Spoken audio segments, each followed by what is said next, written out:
AP వాసులకి బిగ్గలర్ మరొక వాయుగుండం దూసుకొస్తోంది. తుఫానుగా మారి ప్రచండ గాళ్లతో భారీ వర్షాలతో ఏపీ తీరాన్ని తాకే అవకాశం ఉంది. బంగాళాఖాతంలో ఒకేసారి రెండు అల్పపీడనాలు ఏర్పడ్డాయి. ఆగ్నేయ బంగాళాఖాతంలో ఇప్పుడు ఏర్పడినటువంటి అల్పపీడనం వాయుగుండంగా మారింది. 24 గంటల్లో మరింతగా బలపడిపోయి అది తుఫానుగా మారే అవకాశం ఉంది. ఇక నైరుతి బంగాళాఖాతంలో మరో అల్పపీడనం ఏర్పడింది. రేపటికి అది వాయుగుండంగా మారే అవకాశం ఉంది. ఈ నెల 29 నుంచి కోస్తా ప్రాంతానికి భారీగా వర్ష సూచన జారీ చేశారు అధికారులు. రేపటి నుంచి మత్స్యకారులు ఎవరు కూడా వేటకు వెళ్ళొద్దని హెచ్చరికలు జారీ చేస్తున్నారు. సో రెండు అల్పపీడనాలు, ఒకటి నైరుతి బంగాళాఖాతంలో శ్రీలంక ప్రాంతంలో ఒకటైతే మరొకటి ఆగ్నేయ బంగాళాఖాతంలో ఒకటి ఆల్రెడీ ఆగ్నేయ బంగాళాఖాతంలోనిది అల్పపీడనం కాస్త వాయుగుండంగా మారింది. అది మరింతగా బలపడి తుఫానుగా మారే అవకాశం కనబడుతోంది.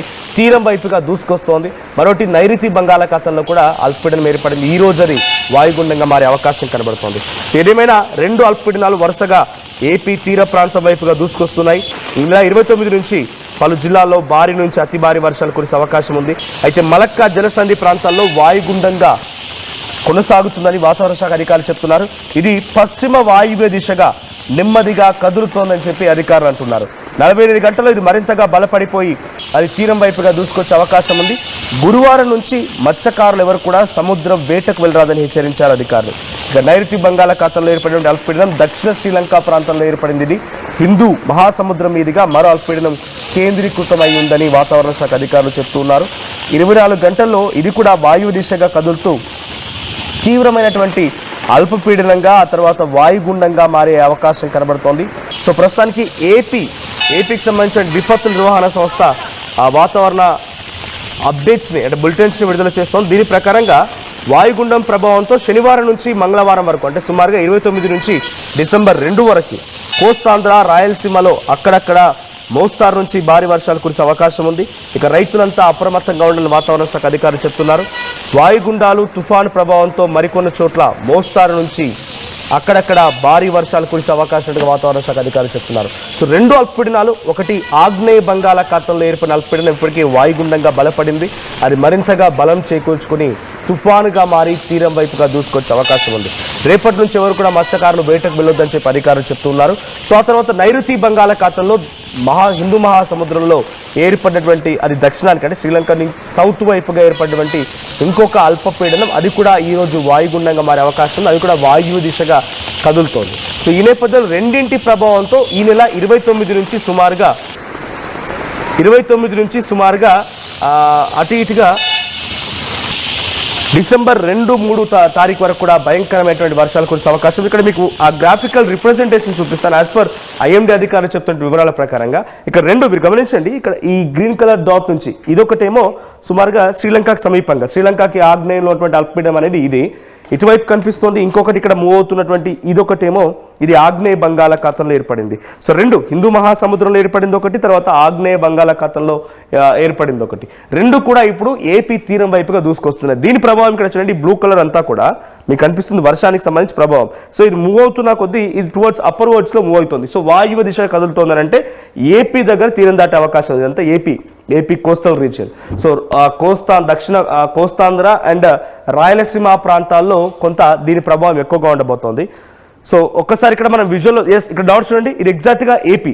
సో ఇది ఆగ్నేయ బంగాళాఖాతంలో ఏర్పడినటువంటి అల్పపీడనం వాయుగుండంగా మారి అది టువర్డ్స్ ఏపీ వైపుగా దూసుకొస్తాం తుఫానుగా మారే అవకాశం ఉంది. ఇది ఎప్పుడైతే తీరం దాటుతుందో తీరం దాటే సమయానికల్లా కొంత చెట్లు ఎక్కువగా ఉంటాయి.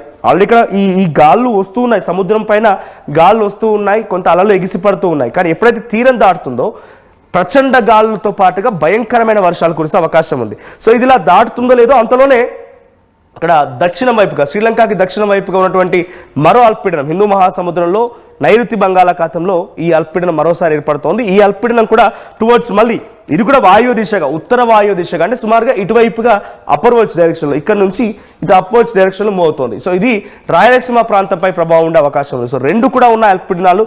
రైతాంగం చాలా జాగ్రత్తగా ఉండండి. మీ పంట చేతికొచ్చిన తర్వాత ఇటువంటి రాకసి వర్షాలు మీ పంటని మొత్తం నాశనం చేయొచ్చు. సో కొంత వేగంగా హార్వెస్ట్ చేసే ప్రయత్నం చేయండి. సో అదేవిధంగా ఆ ప్రాంతాలు మొత్తం కూడా ఉద్యాన పంటలు ఎక్కువగా ఉంటూ ఉంటాయి. అవి కూడా చేతికొచ్చే సమయానికల్లా ఇప్పుడు నేల రాలిపోయే అవకాశం కూడా ఉంది. సో రైతులకు కొంత తీవ్ర ప్రభావం చూపించే అవకాశం ఉంది. అటువంటి మత్స్యకారులను కూడా రేపటి నుంచి ఎవరు కూడా మీరు వేటకు వెళ్ళొద్దని అధికారులు హెచ్చరికలు జారీ చేశారు. మా ప్రతినిధి శ్రీకాకుళం నుంచి నాయుడు సిద్ధంగా ఉన్నారు మరిన్ని అప్డేట్స్తో. నాయుడు, రెండు అల్పపీడనాలు రెండు కూడా ఏపీ వైపుగా దూసుకొస్తున్నాయి. రాయలసీమ అండ్ కోస్తాంధ్ర ఈ ప్రాంతాల్లో కొంత హైలైట్ కూడా జారీ చేశారు అధికారులు ఇప్పటికే. సో ఎటువంటి సిచ్యువేషన్ ఉండబోతోంది, అధికారులు ఏం చెప్తున్నారు? మనం చూస్తే కనుక ఆగ్నేయ బంగాళాఖాతంలో ఒక అల్పపీడనం, మరోవైపు నైరుతి బంగాళాఖాతంలో ఒక వాయువు, ఈ రెండు కలిపి ఆంధ్ర వైపు మాత్రం ఒక పెను ముప్పు దూసుకొస్తుందనే పరిణామాలు మాత్రం ఇప్పటికే వాతావరణ కేంద్ర అధికారులు హెచ్చరికలు జారీ చేశారు. దీంతో ఆంధ్రప్రదేశ్ ప్రభుత్వం కూడా అప్రమత్తమైంది. ఇటు రాయలసీమతో పాటు చూస్తే కనుక చిత్తూరు పరిసర ప్రాంతాల్లో కూడాను ఎదురుమైన వర్షాలు కురిసే అవకాశం 6 జిల్లాల్లో ఆరెంజ్ జోన్ల ధరలను ప్రకటించడం జరిగింది. కాకపోతే మోంతా తుఫాన్ రూపంలో సృష్టించిన బీభత్సం నుండి కోలుకుంటున్న ఆంధ్రప్రదేశ్ కు ఈ రెండు తుఫాన్లు గనక తీరానికి చేరువవుతున్న నేపథ్యంలో అలల ఎగస్పాటు మత్స్యకారులకి ఈ రోజు వేటకు దూరం చేస్తే, మరోవైపు చూస్తే కనుక చేరువవుతున్న నేపథ్యంలో కురిసిన వర్షాల కంటే తీరం దాటిన తర్వాత తీసినటువంటి వీధులు గాలులు, అదేవిధంగా కురిసిన వర్షాల కారణంగా మైదాన్ ప్రాంతంలో వరి పండించే రైతులకు మాత్రం కష్టాల కడగంటలు కళ్ళ ముందే కనిపిస్తున్నాయి. చేతికి పంట వచ్చింది, సంక్రాంతి బాగా జరుపుకుంటామని ఆనందంలో ఉన్న రైతులకు మాత్రం ఈ రెండు తుఫాన్లు ఎటువంటి నష్టాన్ని సృష్టిస్తాయన్న భయం వారు నెలకొంది.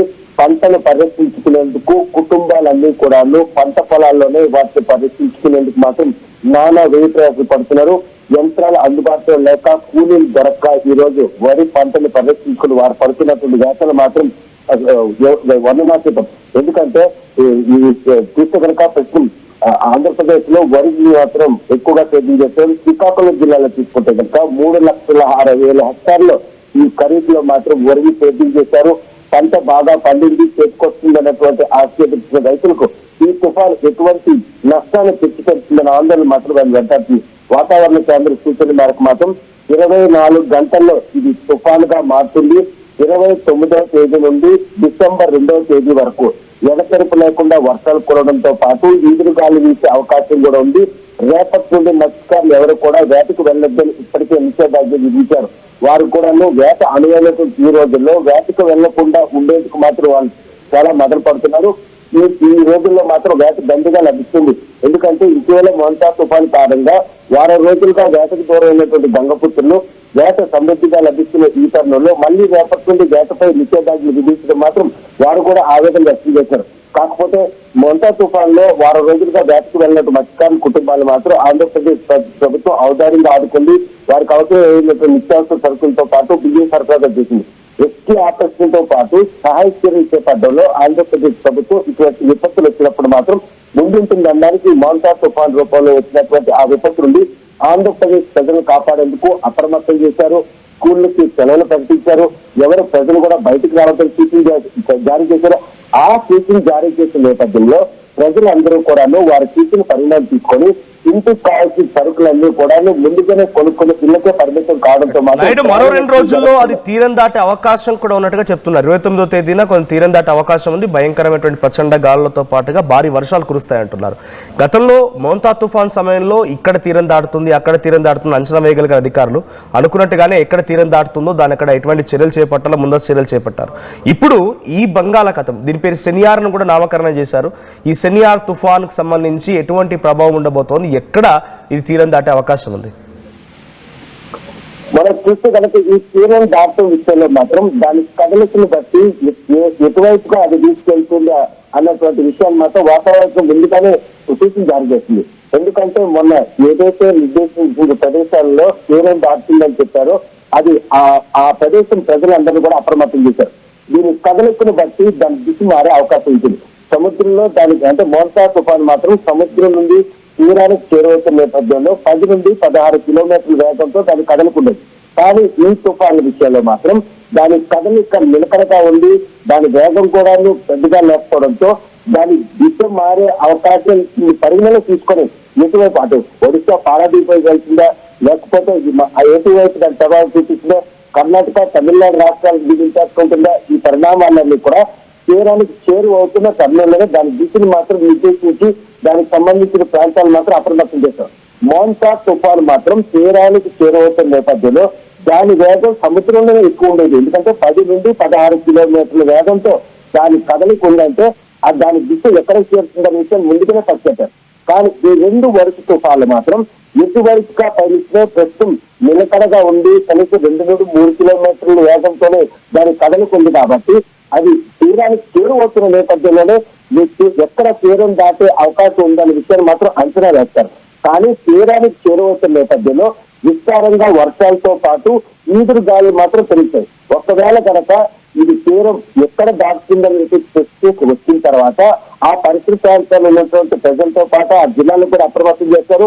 తీరం దాటిన తర్వాత అది సృష్టించినటువంటి బీభత్సం మాత్రం ఈ రోజు మైదాన్ ప్రాంతాల్లో అంటే ఇల్లు కూలిపోవడం కావచ్చు, విద్యుత్ స్తంభాలు నేలపడిపోవడం కావచ్చు, రహదారి చేపడిపోవడం కావచ్చు, విస్తారంగా వర్షాలు పడడంతో నదులకు వరదలు రావడం, ఇటువంటి పరిణామాలన్నీ కూడా జనాలకు మాత్రం ఒక భయానక పరిణామాలు మాత్రం కళ్ళ ముందే కనిపిస్తాయి. ఇటువంటి విపత్తు నుండి వాళ్ళని కాపాడేందుకు మాత్రం విపత్తుని శాఖ ఇచ్చిన సూచన మేరకే రాష్ట్ర ప్రభుత్వం కూడా దానికి అనుకున్నటువంటి రెస్క్యూ ఆపరేషన్ చేస్తుంది.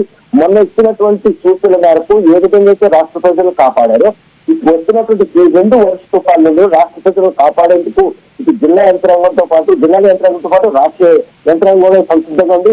ఇప్పటికే పంట చేతికొస్తున్నటువంటి ధాన్యాన్ని పరిరక్షించుకోవాలి. వ్యవసాయ శాఖ మంత్రి అచ్చెన్నాయుడు మాత్రం ఏదైతే కోత అయిపోయిన ధాన్యం ఉన్నాయో వాటిని ఇళ్ళకి చేసుకోవాలి, ధాన్యం కొనుగోలు కేంద్రాలు ఏర్పాటు చేసి అక్కడికి వెళ్ళి అమ్ముకునేందుకు కూడా అవకాశాలు కల్పించారు.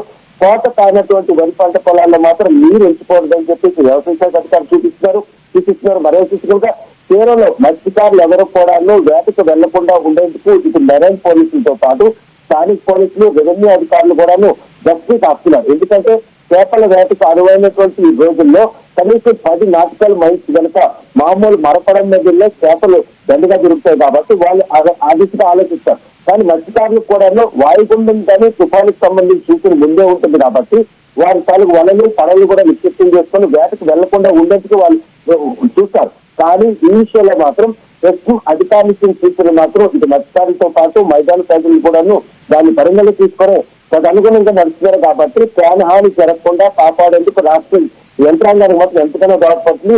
దీనికి కారణమే మోన్సా తుఫాన్ తీరం దాటే విషయంలో పశ్చిమ గోదావరి జిల్లాలో తీరం దాటుతుందని చెప్పడం, ఆ పరిసర ప్రాంత ప్రజలు కూడా అప్రమత్తం చేయడం, అదేవిధంగా రాష్ట్రం మొత్తం మీద 1000 కిలోమీటర్ల తీర విస్తరించిన నేపథ్యంలో ఆ తీరం మీద ఉన్నటువంటి జిల్లాలన్నింటినీ కూడా వెంటనే గుర్తించిన పరిణామాలు కూడా మన కళ్ళ ముందు కనిపిస్తున్నాయి. ఎందుకంటే 24 గంటలు కనుక పెను తుఫానుగా మారినట్టయితే కనుక 29వ తేదీ నుండి డిసెంబర్ 2వ తేదీ వరకు విస్తారంగా వర్షాలు కురవడంతో పాటు భారీగా ఈదురుగాలు కూడా వేస్తే ఈ ఈదురుగాలు వేసే సమయంలో మాత్రం ప్రజలు ఎవరు కూడా బయటకు రాకుండా ఇళ్ళకే పరిమితం కావాలన్నటువంటి అధికారులు సూచనలు మాత్రం ప్రజలు చూసా తప్పకుండా పాటిస్తున్నారు కాబట్టి ప్రాణ నష్టం జరగకుండా చూసే పరిస్థితి మాత్రం స్పష్టంగా కనిపిస్తుంది.